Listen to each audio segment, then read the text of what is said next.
இந்த பையன் அவனோட தங்கச்சியோட ஷூவை கழட்டிட்டு தங்கச்சியை உள்ள கூட்டிட்டு போறான். அப்படி போனா அப்பா சொல்றாரு, பசங்களா நான் பீஸா வாங்கி வச்சிருக்கேன், கையை கழுவிட்டு வாங்கன்னு சொன்னதுக்கு அப்புறமா பசங்களும் கையை கழுவிட்டு அப்பா கிட்ட பீஸா வாங்கி சாப்பிடுறாங்க. அதுக்கப்புறமா அப்பா சொல்றாரு, உங்களுக்கு அப்பா பிடிக்குமா அம்மா பிடிக்குமான்னு. அப்ப பசங்க சொல்றாங்க, எங்களுக்கு அப்பா தான் பிடிக்கும்னு. அதுக்கப்புறமா கொஞ்ச நேரம் ஆகுது. இந்த குட்டி பொண்ணு வந்து டிவி பார்த்துட்டு அந்த இடத்துல ஏதோ கத்துதுன்னு சொல்லிட்டு அந்த கம்பி கிட்ட போயிட்டு எட்டி பாக்குறா. பார்த்தா ஒரு புறா இருக்கு. அப்ப அந்த இடத்துல அண்ணா வந்து சொல்றான், உனக்கு அறிவு இல்லையா, கம்பி தடுக்கப்பட்டு கீழே விழுந்துருவா, உள்ளவான்னு சொல்லிட்டு அந்த பொண்ணை கூட்டிட்டு போறான். அப்படியே அந்த பையன் பாத்தீங்கன்னா அந்த பொண்ணோட ஸ்கூல் ஹோம்ஒர்க் எல்லாம் பண்ணிருக்கான்.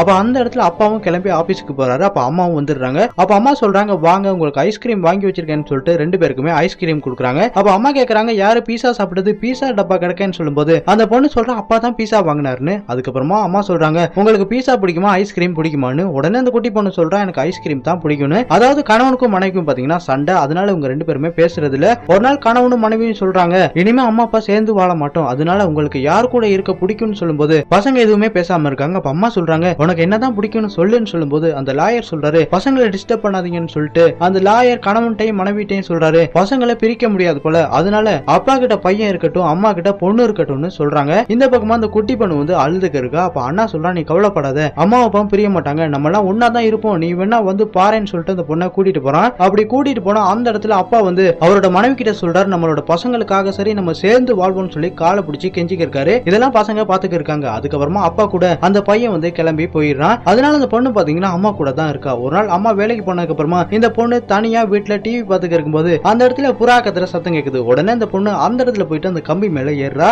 அதாவது இதுக்கு முன்னாடி இந்த பொண்ணு கம்பி மேல ஏறும்போது அண்ணன்காரன் தான் தடுக்க, இப்ப யாருமே இல்லாதனால அநியாயமா அந்த பொண்ணு அந்த கம்பியில இருந்து தடுக்கி கீழே விழுந்து இறந்து போயிடுறா.